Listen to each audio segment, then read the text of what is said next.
नमस्कार, स्वागत आप सभी का हमारी इस खास चर्चा में। आपके साथ मैं हूं ऐश्वर्या। लखनऊ विकास प्राधिकरण, लखनऊ डेवलपमेंट अथॉरिटी, ये नाम सुनते ही आपके जहन में तमाम तरीके के नक्शों या फिर तमाम तरीके की इमारतें ये सब घूमने लगती हैं। साथ ही हम सबके दिमाग में भ्रष्टाचार का भी ख्याल आने लगता है कि किस तरह लखनऊ विकास प्राधिकरण, जो कि भ्रष्टाचार का दूसरा नाम बन चुका है, और यही हमारा आज का चर्चा का मुद्दा है। एलडीए में भ्रष्टाचार, इंजीनियर मांगे पैसे।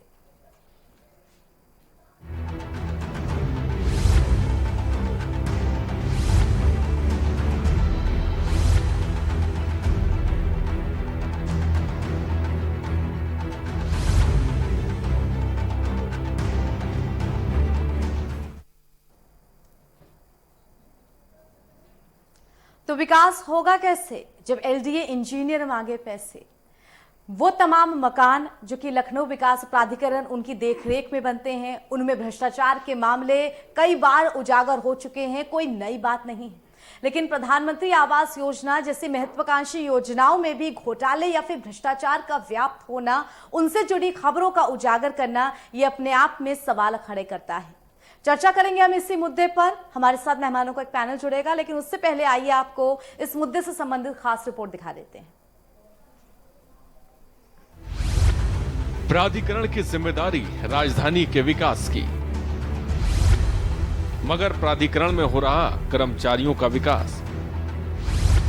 कहीं रिश्वत तो कहीं मनमर्जी, नतीजा विकास फेल। भ्रष्टाचार का जीरो टॉलरेंस की नीति प्राधिकरण से कोसों दूर।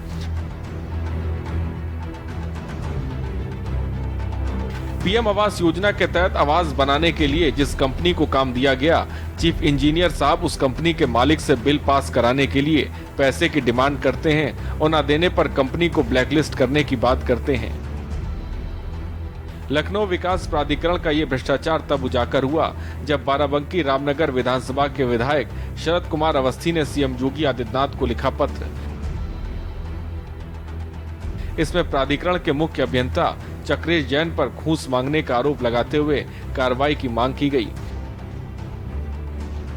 अब सवाल ये है कि जब तक प्राधिकरण में ऐसे भ्रष्ट अधिकारी कुर्सियों पर जमे रहेंगे तो राजधानी का विकास कैसे होगा, क्योंकि उनको तो अपने विकास की ही चिंता है।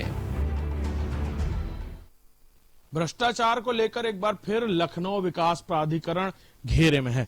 जी हां, मुख्य अभियंता चक्रेश जैन को लेकर भ्रष्टाचार के आरोप लगे हैं, और वो भी आरोप लगाए हैं बाराबंकी के रामनगर के विधायक ने। उनका कहना है कि प्रधानमंत्री आवास योजना में भ्रष्टाचार किया जा रहा है, जिसकी पूरी तरह जिम्मेदार चक्रेश जैन है, जो मुख्य अभियंता हैं, प्रोजेक्ट प्रभारी हैं प्रधानमंत्री आवास योजना के, और बाकायदा मुख्यमंत्री को पत्र लिखकर शिकायत की गई है। जहां लगातार एक के बाद एक कई बार लखनऊ विकास प्राधिकरण इस तरह के आरोपों के घेरे में आ चुका है, वहीं देखना होगा कि प्रधानमंत्री आवास योजना जैसी योजना, जिसकी बाकायदा मॉनिटरिंग केंद्र सरकार द्वारा की जाती है, यहां थर्ड पार्टी ऑडिट किया जाता है, वहां पर इतना बड़ा भ्रष्टाचार के आरोप लगने के बाद लखनऊ विकास प्राधिकरण चक्रेश जैन पर और इस तरह के भ्रष्टाचार के मामलों पर क्या कार्रवाई करता है। कैमरामैन रोहित के साथ अभिषेक सिंह, के न्यूज, लखनऊ। तो आइए बिना देर किए हमारी इस चर्चा में हमारे साथ जो मेहमान जुड़े हुए हैं उनसे आपका परिचय करा देते हैं। हमारे साथ हमारे प्रमुख संवाददाता अभिषेक सिंह जी जुड़े हुए हैं, जो इस मामले पे पूरी नजर शुरुआत से बनाए हुए हैं। अभिषेक जी, बहुत बहुत स्वागत है आपका। साथ ही कांग्रेस से हमारे साथ अभिषेक बाजपेयी जी जुड़े हुए हैं। अभिषेक जी, आपका भी बहुत बहुत स्वागत है। इसके अलावा बीजेपी की तरफ से हमारे साथ विनीत शुक्ला जी जुड़े हुए हैं। विनीत जी, स्वागत है आपका। अभिषेक जी, सबसे पहले मैं चर्चा की शुरुआत आप ही से करूंगी। ये पूरा मामला जिस तरह से सामने आया, खुद जो पार्टी सत्ता पक्ष में है उनके विधायक की तरफ से ये बात कही गई कि भ्रष्टाचार व्याप्त है। आखिर ये भ्रष्टाचार एलडीए, जिसका एक तरह से कहेंगे पर्यायवाची नाम बन चुका है, किस तरह से ये भ्रष्टाचार ऊपर से लेकर नीचे तक रूट्स पर व्याप्त है, और कैसे प्रधानमंत्री आवास योजना, जिसके लिए काफी दम भरा जाता है, महत्वाकांक्षी योजना है ये, उसमें तक ये भ्रष्टाचार पहुंच चुका है। जी हाँ, बिल्कुल। अब तक एलडीए पर जिस तरह के आरोप लगे वो प्रदेश में होने वाले भ्रष्टाचार पर लगे, एलडीए उत्तर प्रदेश की राजधानी लखनऊ में कई जगह पर ऐसे काम करता नजर आया जहां पर कार्रवाई त्वरित की जानी थी तो वहां पर कार्रवाई नहीं की गई, और कहीं किसी के घर के बाहर एक छोटा सा छज्जा भी बाहर आता है तो एलडीए वहां तमाम आधा दर्जन बुलडोजर लगाकर तुड़वाने की कोशिश करते हैं।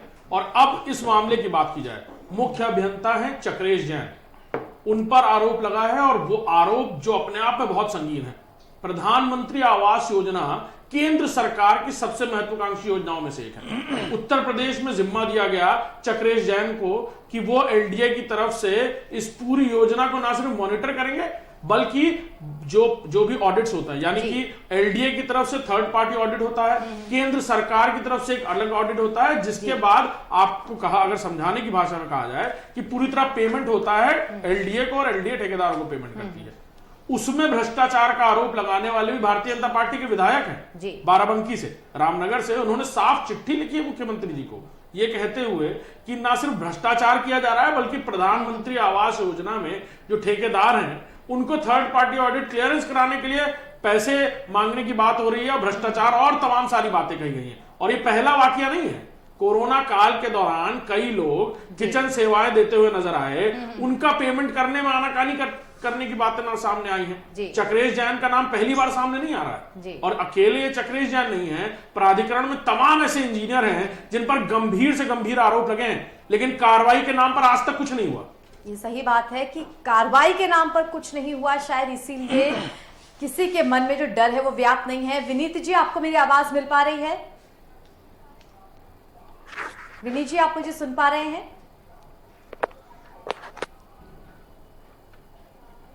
विनीत जी, अगर आप मुझे सुन पा रहे हो तो विनीत जी, अगर आप मुझे सुन पा रहे हो तो मेरा अगला सवाल आप ही से है। जी विनीत जी, जिस तरह से ये पूरा मामला सामने आया है, हमारी योगी सरकार जो है वो हर बार इस चीज पर जोर देती है कि जीरो टॉलरेंस को हम लोग फॉलो करेंगे, लेकिन आखिर क्यों ऐसी महत्वाकांक्षी योजनाओं, ऐसी महत्वपूर्ण योजनाओं में भी हमारे जो सरकारी दफ्तर में बैठे लोग हैं वो भ्रष्टाचार की जगह ढूंढ लेते हैं?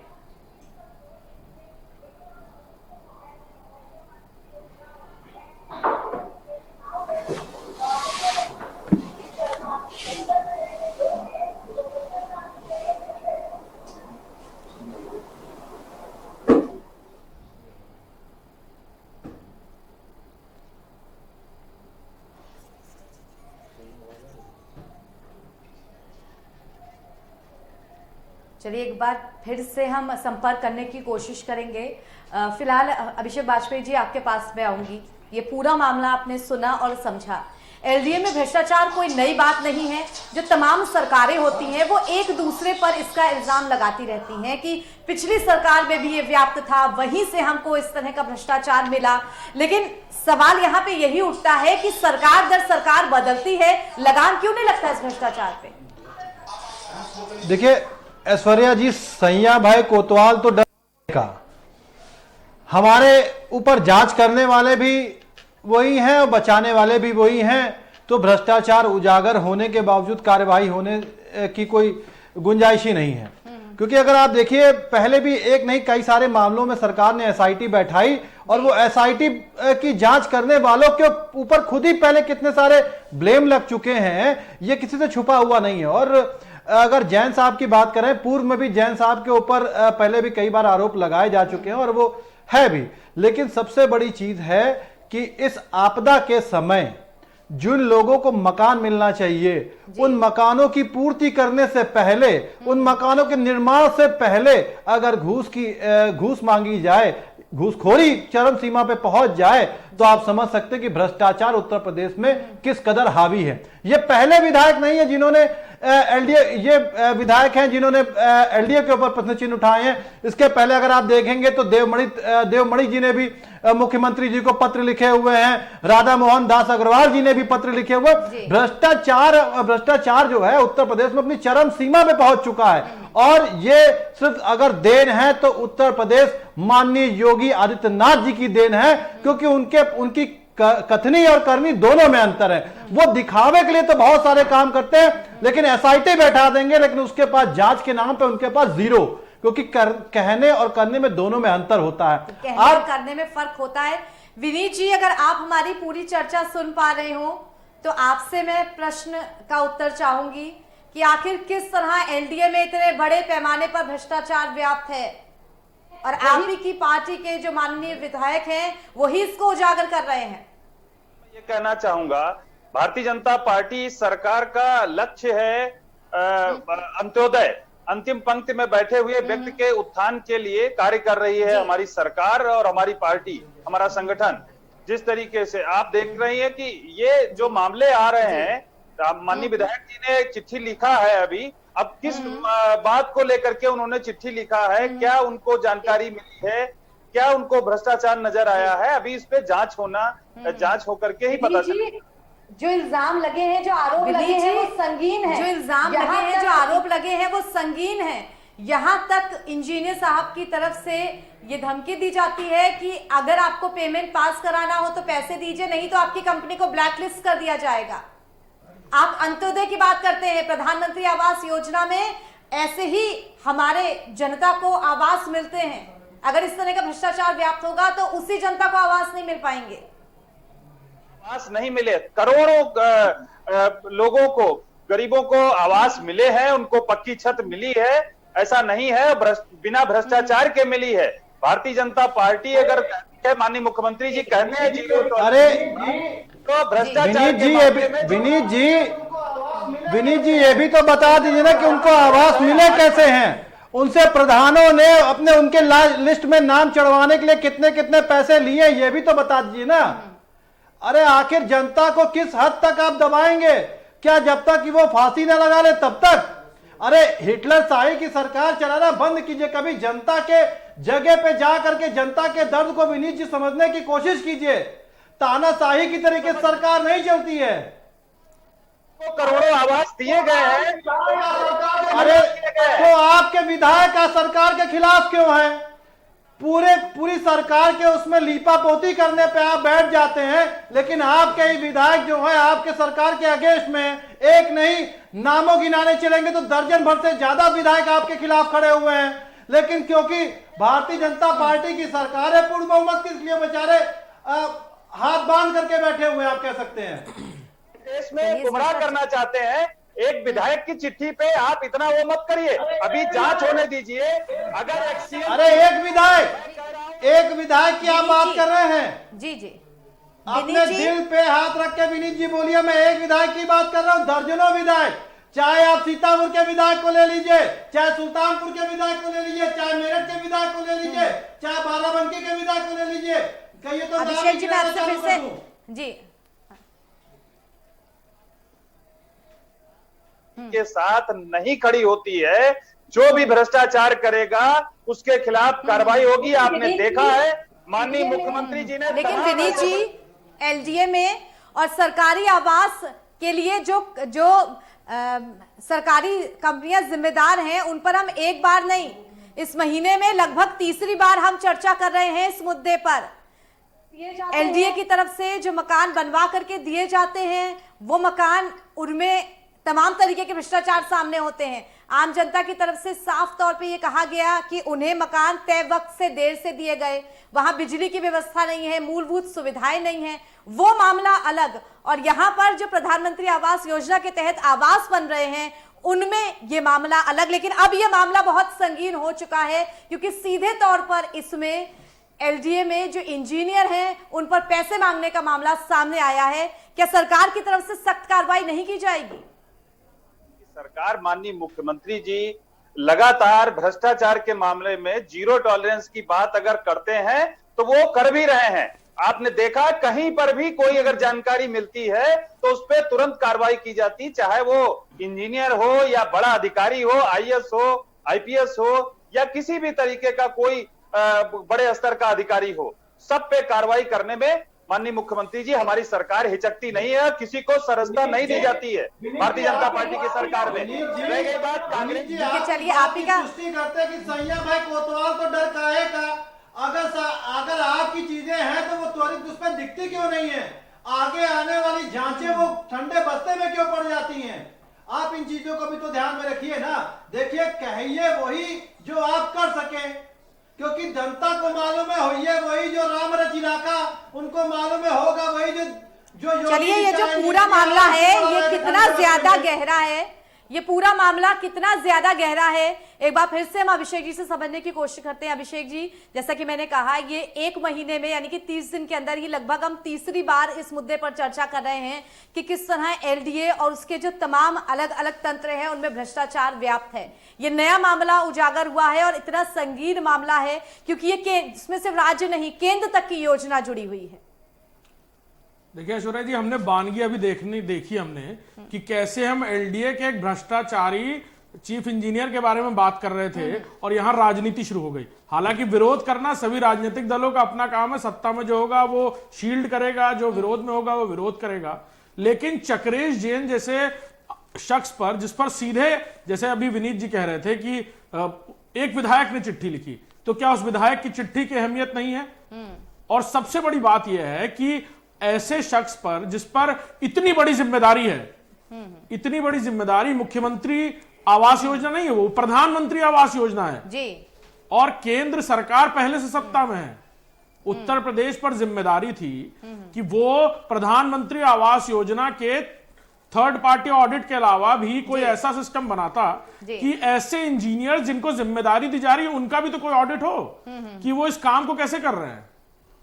केंद्र सरकार ऑडिट करती है, उस पर भी जवाब यही चीफ इंजीनियर लिखते होंगे, नोटिंग भी चीफ इंजीनियर करते होंगे, वहां जो कमियां होती है उसका कंप्लायंस भी चीफ इंजीनियर करा लेते होंगे। यहां पर सवाल यही उठता है कि सरकारी तंत्र में बड़े ओहदों पर बैठे जो अफसर हैं उनकी ऑडिट उन पर लगाम क्यों नहीं लगती है। दर्शकों, छोटे से ब्रेक के लिए हम रुक रहे हैं। अभिषेक जी आपके पास भी आएंगे, छोटा सा ब्रेक। दर्शकों, वापस आएंगे, चर्चा जारी रखेंगे, जानने की कोशिश करेंगे कि आखिर इस पर सख्त कार्रवाई किस तरह होगी और कब होगी।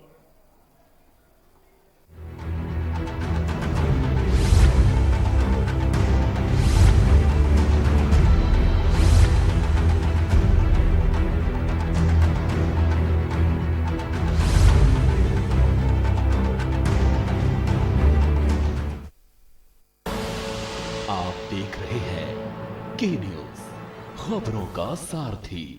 खुदी को आजमाया है तो ये अंदाज आया है, खुदी को आजमाया है तो ये अंदाज आया है। तुम में भी मैं हूं, शुद्ध प्लस पान मसाला।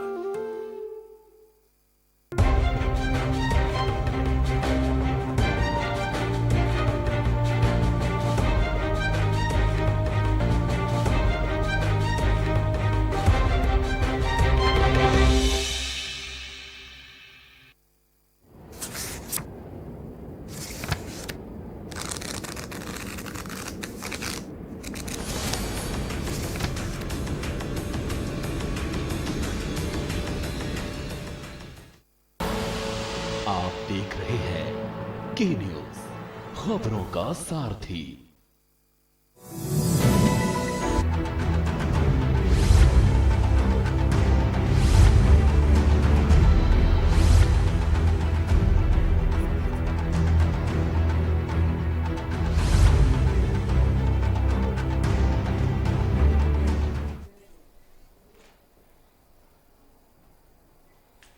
तो ब्रेक के बाद स्वागत है आपका। लगातार हमारी चर्चा जारी है कि किस तरह एलडीए महकमे में भ्रष्टाचार व्याप्त है और अब बड़े ओहदे पर बैठे इंजीनियर्स भी इस भ्रष्टाचार में लिप्त हैं। अपना काम कराने के लिए पैसे मांगने जाते हैं और अगर पैसे नहीं जमा करो तो या तो काम लटकाया जाता है, कंपनी को ब्लैकलिस्ट किया जाता है या फिर और तरीके से कमाई करने के जो साधन है वो ढूंढे जाते हैं। विनीत जी, इस तरह का भ्रष्टाचार आखिर कैसे टॉलरेट किया जाए? जनता आपको 5 साल के लिए चुनती है वोट दे करके, उस समय तमाम तरीके के वादे किए जाते हैं, लेकिन वो वादे तब धरे के धरे रह जाते हैं जब ऐसे कांड उजागर होते हैं। जनता का भरोसा टूटता है अगर ऐसे कांड सामने आते हैं। वो बता चुका हूं कि भ्रष्टाचार के मामले में हमारी सरकार जीरो टॉलरेंस की नीति अपनाती है और वो कर भी रही है। और कहीं सब अगर कोई मामला आता है, माननीय विधायक जी ने अगर कोई चिट्ठी लिखी है तो उसको संज्ञान में लेकर के बिल्कुल उसकी जांच होगी।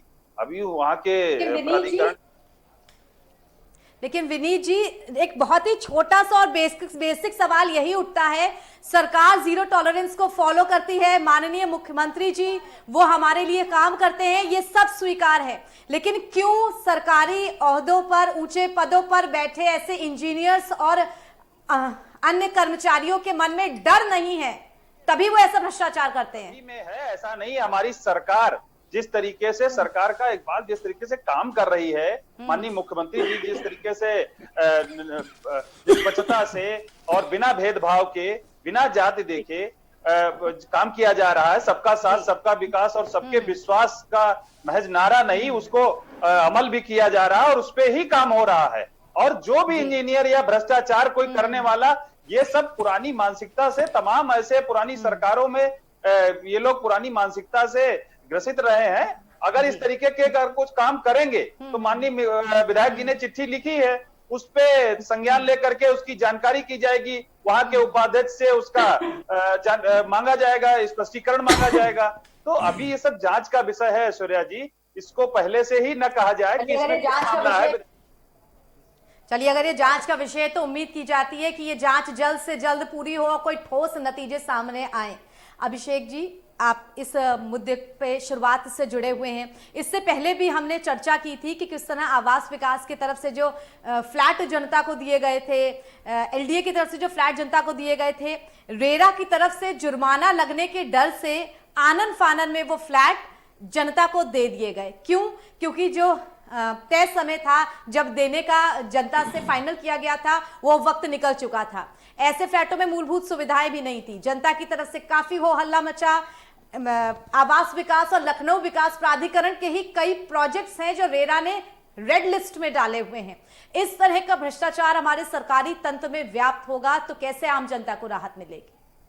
ऐश्वर्या, सबसे बड़ी बात यह है कि पूरा डिपार्टमेंट मुख्यमंत्री के पास है और मुख्यमंत्री के विभाग में अगर कोई इतनी हिमाकत करता है तो निश्चित तौर पर कहीं ना कहीं मुख्यमंत्री बेशक काम कर रहे हैं। हम रोज देख रहे हैं मुख्यमंत्री एक के बाद एक कोशिश कर रहे हैं कि जो चीजें बिगड़ी हैं उनको सुधार लिया जाए, लेकिन कुछ ऐसे ही लोग हैं और विभागों में खासतौर पर बात की जाए, इतने सेंसिटिव विभागों में जहां पर इतने सेंसिटिव कार्य हैं, प्रधानमंत्री आवास योजना का मूलभूत जो फायदा है वो उन लोगों को मिलता है जो भूमिहीन लोग हैं, जिनके पास घर नहीं है, गरीब लोग हैं, निचले स्तर पर जो अपनी जिंदगी गुजर बसर कर रहे हैं, और उनके साथ सीधे सीधे धोखा कर रहे हैं ऐसे चीफ इंजीनियर। और मुख्यमंत्री के विभाग में ऐसे लोग जब तक रहेंगे तब तक उनकी साख को पलीता लगाते रहेंगे, सरकार के नाम को पलीता लगाते रहेंगे, बेशक कितने अच्छे काम होते रहें, लेकिन ये वो लोग हैं जो एलडीए डिपार्टमेंट पर बंदूकदाग हैं। और डिपार्टमेंट में भी कुछ ऐसे इंजीनियर और हैं जिनका हम कई लगातार घटनाक्रम देखते रहते हैं। कई बार ऐसी बात होती है कि बड़े बड़े डेमोलिशन ऑर्डर आते हैं, रातों रात फाइलें गायब हो जाती हैं एलडीए से उनकी, और कुछ छोटे ऐसे मामले होते हैं जिसमें हो सकता है बातचीत से बात सुलझे, लेकिन वहां पर एलडीए के जज और एक्सीएन ऐसी कार्रवाई करते नजर आते हैं कि उन्हें सीधे मुख्यमंत्री का फोन आ गया हो। तो निश्चित तौर पर विभाग में अपना कोई बैलेंस नहीं है और निश्चित तौर पर विभाग के आला अधिकारी इसके लिए जिम्मेदार हैं जो मुख्यमंत्री को गुमराह कर रहे हैं। जी, विडंबना है इस देश की कि जब भी कोई मुद्दा सामने आता है, विपक्ष उस पर अपनी राजनीति करने लगता है और जो पक्ष है वो अपने जो तरीके हैं उनको सही समझाने लगता है। अभिषेक बाजपेयी जी, आपसे वक्त बहुत कम है, आखिर में नटशेल में जानना चाहूंगी, सरकार साफ तौर पे ये कह देगी जो पिछली सरकारें हैं उनसे ही हमारे पास भ्रष्टाचार आया, पीढ़ी दर पीढ़ी ये भ्रष्टाचार ट्रांसफर होता चला गया और धीरे धीरे जाहिर सी बात है बढ़ता भी चला गया। आखिर कब इस भ्रष्टाचार का अंत हम देख पाएंगे? देखिए ऐश्वर्या जी, समझने वाली बात यह है कि आखिर भारतीय जनता पार्टी का समय कब चालू होगा। जनता ने पूरा मैंडेट उसको दिया हुआ है। आपको मैं याद दिला दूं कि काफी समय पहले, तकरीबन मुझे लगता है कि 7-8 महीने पहले भी प्रधानमंत्री आवासीय योजना के लिए कई ग्राम प्रधानों ने भी बाकायदा इसमें भ्रष्टाचार उजागर किया था। एक एसआईटी बैठी थी, आज तक उसकी पूरी तरीके से रिपोर्ट नहीं आई, आज वो ठंडे बस्ते में पड़ी हुई है। मुझे लगता है 2019 की बात थी। लेकिन देखिए, सरकार नहीं चाहती कि वो कुछ काम हो सके। वो सरकार ये देखती सत्ता से काफी दूर रही है, तो वो सिर्फ इस पैटर्न पे काम कर रही है कि सबका साथ, पूंजीपतियों का विकास और नए पूंजीपतियों का विश्वास, इस पैटर्न पे काम करके कि जितनी जल्दी झोली भर ले, उसको जनता से कोई लेना देना नहीं है। उसको काम करना है तो सबको साथ लेकर के चलना पड़ेगा। जहां पे कमियां, हम अगर उन कमियों को बता रहे हैं तो उन कमियों को मानिए और उन कमियों को दूर कीजिए। देखिए, आखिर सत्ता के हम सेवक हैं, हम जनता के सेवक हैं, हम जनता के लिए सत्ता में आए हैं। कल आप आए हैं, आज आप आए हैं, कल हम आएंगे, कल कोई और आएगा, लेकिन हमें मूलभूत आधार सुविधाओं को देना पड़ेगा। जो जनता की जरूरत है, इस चीज को ध्यान में रखना पड़ेगा। चलिए, इसी के साथ दर्शकों हमारे जो चर्चा का समय है वो समाप्त हो चुका है। विनीत जी बहुत बहुत धन्यवाद हमारे साथ जुड़ने के लिए। अभिषेक बाजपेयी जी आपका भी धन्यवाद जुड़ने के लिए। अभिषेक आपका भी बहुत बहुत शुक्रिया हमारे साथ जुड़ने के लिए। दर्शकों, हम लगातार आपसे जुड़े मुद्दों को उठाते रहते हैं, जो मुद्दे आपको असर करते हैं, जिन मुद्दों को आप देखना चाहते हैं।